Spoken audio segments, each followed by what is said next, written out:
Tapos pagdating ko dito, masaya ako, grabe, sobrang saya. Kasi ang bisita, dyan sila Oyawe, tropa, ang Raw Boys, masayang masaya ako. Kaso nga lang, biglang binalot ng kalungkutan. Bakit? May nangyari, yung isa kong pinakamamahal na alaga, iniwan ako ng biglaan, hindi nagpaalam.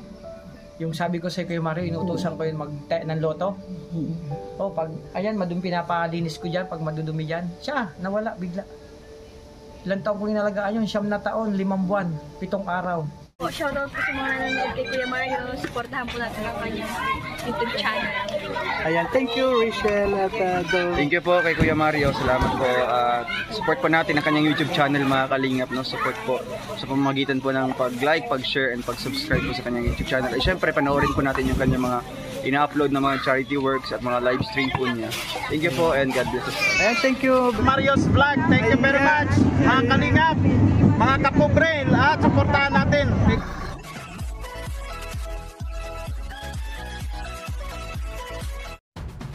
Ayan po mga kalingap, magandang umaga po sa ating lahat at magandang hapon, magandang gabi. At kung saan man po kayo naroon, sana po ay nasa mabuti tayong kalagayan. At sa ngayon po mga kalingap, umaga po ay dumating na po tayo dito sa ating waiting place ng mga Raw Boys. So ngayon hindi ko po sila inabutan, sila Dudong. Maaga po silang umalis. At meron po silang pinuntahan na kailangan daw maaga yung pupuntahan nila ngayon. At sariling lakad po nila yun. Wag na muna po natin alamin kung ano yun o sariling lakad po nila yun. So ang mahalaga po ngayon mga kalingap ay nagkaroon din po tayo ng time para makapag-ayuda po tayo sa ating beneficiary po mga kalingap. So ngayon po samahan niyo po ako para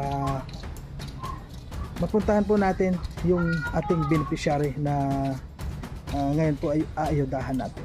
Ayan, saan po pupunta muna tayo dun sa Kubo. Hello. Ayan. Hello. Ayan at syempre po mga kalingap kung hindi pa po kayo nakakapag subscribe kay Kuya Bal Santos Matubang, please po mga kalingap, subscribe po natin at wag po natin kalimutan na rin si Ate Edna Black, Carlinga Prab at Royal of Malalag, Rachel Morales Vlog at siyempre po ang Team Raw Boys po mga kalingap, huwag po natin kalimutan na suportahan. Ayan po mga kalingap, meron na muna po tayong tatanungin dito kasi po nandito na po sila Alpiano, si Alex Librada, yun nga po hindi rin sila nakasama sa lakad nila Dudong kasi po medyo maaga sila umalis. Ayan na, ayan po, tanungin po natin tanungin po natin ngayon si Alpi kasi meron po siyang mahal na nawawala. Maraming po salamat mga kalingap. Ayan po, good morning po mga kalingap. Sa ngayon nandito na po tayo sa ating waiting area at naabutan ko nga po dito sila Alex Librata. Ayan, ay Alpi nandito na Syempre. Bro, kailan kayo dumating? Kahapon. Kumusta na yung bakasyon? Okay naman, masaya ang bakasyon kasi nakasama natin yung pamilya, yung mga beneficiary doon na dualaw natin. Bakasyon talaga yun, bakasyon. Yun ang masarap kapag nagbakasyon, makakasama mo yung mga pamilya. Tapos syempre yung beneficiary madadalaw mo. Mayroon kasi ako inalaga beneficiary doon. Sa bulan? Oo, sa bulan. Yun ang isang pinupukusan ko talaga kasi siya talaga ang kailangan ng tulong. Tapos pagdating ko dito, masaya ako, grabe, sobrang saya. Kasi ang bisita, dyan sila Oyawe, tropa, ang Raw Boys, masayang masaya ako. Kaso nga lang, biglang binalot ng kalungkutan. Bakit? May nangyari, yung isa kong pinakamamahal na alaga, iniwan ako ng biglaan, hindi nagpaalam. Yung sabi ko sa Kuya Mario, inuutosan ko yun ng loto. Pag, ayan, pinapalinis ko dyan, pag madudumi dyan, siya, nawala, bigla. Ilang taon ko inalagaan yun, 9 na taon, 5 buwan, 7 araw. Talaga lang ang pwede doon. Bininta or pinulutan. Ay naku, sana hindi pinulutan. Kasi kung binenta, pwede pang mahanap, makilala. Pag pinulutan, wala na. Buto-buto na lang. Tapos na yung usapan din. Yun nga. Hindi natin expected na dito pala may gumagalang hindi natin kilala na ano. Kaya kailangan mag-ingat. Kaya plano ko dapat dati lagyan ng CCTV dyan sa may ano. May gumagalang masasamang elemento Oo, masamang elemento siguro ang dito muna dito. sa paligid. Kaya baka susunod itong mga cabinet dito, yariin na. Ako, delikado. Kaya Diyan, sapatos. Sapatos, lahat. Yan Baka o, ito. banig o. Banig yan, di ba? Banig o kama. Oo. Tapos ito, mga upuan, delikado dito. Kailangan. Ito, dalawa. Mabilis pa sa 1,000 yan. Ito, delikado to. alam mo dito may prospect ka dito na yung meron kang prospect ba, halimbawa may nakita ka na sa araw-araw may dala o na Dong nakaraan doon, sabi ni Dudong Dong, kahapon ng umaga, maaga pa, nag-gumising siya, may dumang lalaki yan, diretso. Papunta ron. Hindi niya napansin basta dito, diretso lang. Hindi niya dito nakita. dumaan. O dyan dumaan, nagulat siya.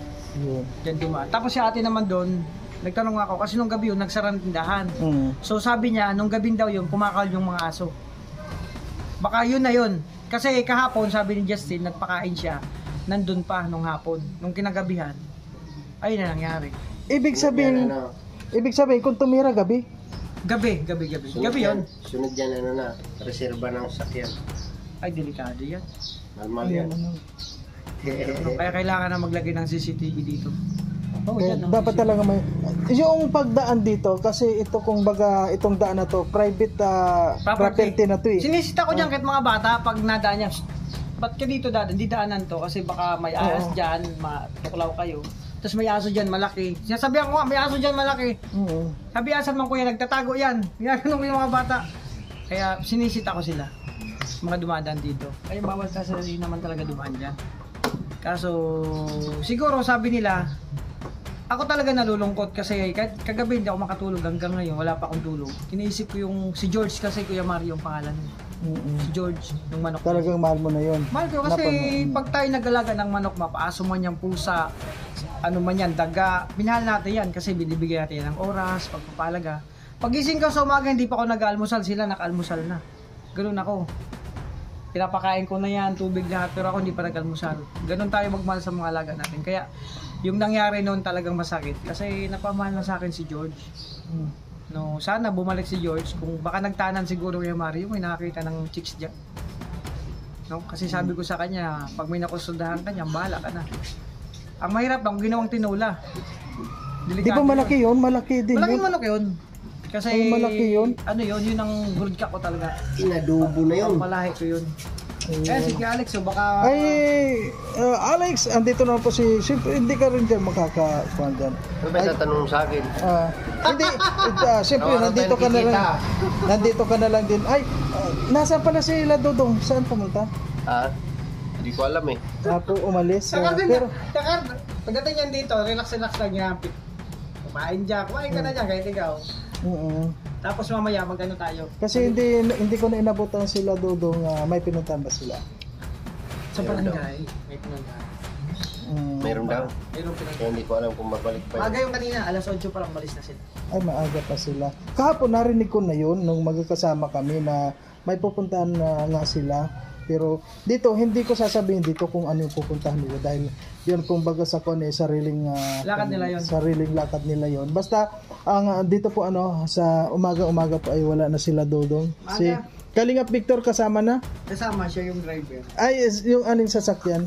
Yung sasakyan ni Kalingap Victor? Oh, yun ang ginamit. Ayun.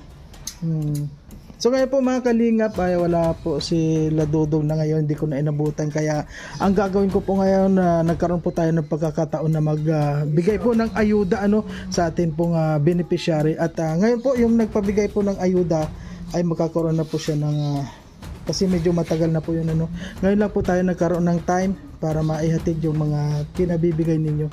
Ayan, marami pong salamat at ayun nga po nakakalungkot na balita dahil lang kung ay nawala daw yung kanyang mahal sa buhay. Ayun. Mahal sa buhay? Mahal sa buhay na manok. Alagang manok. Mahal na, ano yun? Mahal na manok. Mahal na manok niya po, Ay, parang mahal mo na rin sa buhay yun. Si George yun ang pangalan, si George. Si George yun eh. Ay, inalagaan mo yun eh. Ilang taon. Yun ng aso, di ba? Yung aso ko. Yung sityo, nako. Yun ang nagbibigay buhay sa amin sa bahay. kahit ako, may ilan Dahil ako dati. nung wala yun, tahimik ang bahay. Pero ngayon, ang ingay. Masarap mag-alaga ng kahit anong klaseng hayop. Yung sityo, yung kung talagang babantayan ka pati. Kaya yun ang nakaka aliw sa mga sa mga alaga mo. Yun pa naman ang banday ko dito. Tagahanap ng mga kapatid niya. Pag malalayo na, pinapahanap ko yung mga kapatid niyang sisil. Hinahanap niya. Yung mga pinsan niya, dinadala ko na dito. Hinahanap niya talaga yun. Yan. Ang galing maghanap niya. Ayun, ang pinsan niya yun, yung puti. Oh, pinsan niya yan. Ayan po yung kanyang mahal sa buhay na isa. Oh, pinsan niya yung puting manok na yan. Oh. Di noon kasi nung, di ba pinapakain ko rin yun noon dito. Ay, Di mo narinig nagsasalita? Minsan nagsasalita, di mo lang mapansin, nagsasalita, hindi ka ng tinapa yun. mayroon lang akong nung pagdaan ko sabi, gutom. Gutom na raw siya. Natawa si Kaya Alex, yung pagpunta ko sa kanila, yung mga walang doon, nagiging ng Malakas yung hangin dito. Hindi, narinig ko kasi, gutom ako. Hindi yun ang taste yun, may palaman pa. Natutuwa ka sa akin kasi, kusang naghihingi ng pagkain. Mga ganon. May pagkain naman eh. Ito, soft drinks pa nga nila, hindi na naubos to. Ay, pinapainom mo soft drinks? Oo. Marga! Bro, saan ka na? Uwi ka na rin? Uwi. May mission din? Ko alam kung saan. Wala ko sa bahay. Ba't sasama ka sana kila Dodong? Sasama ka sana? Buto na lang yan. Buto na. Palaya. Ayan. Ingay ka niya. Okay po mga kalingap, hanggang dito na lamang po. Kaya Mario, ingat sa ayuda mo ha. Ayan. So ako, thank di you. muna ako sama pagkakataon, maglinis ako sa bakuran. Yun ang mission ko dito. Ayan, oo. At ako naman, siguro ito na yung pagkakataon para makapag-ayuda tayo ngayon. Ayan. Ayan, thank you po.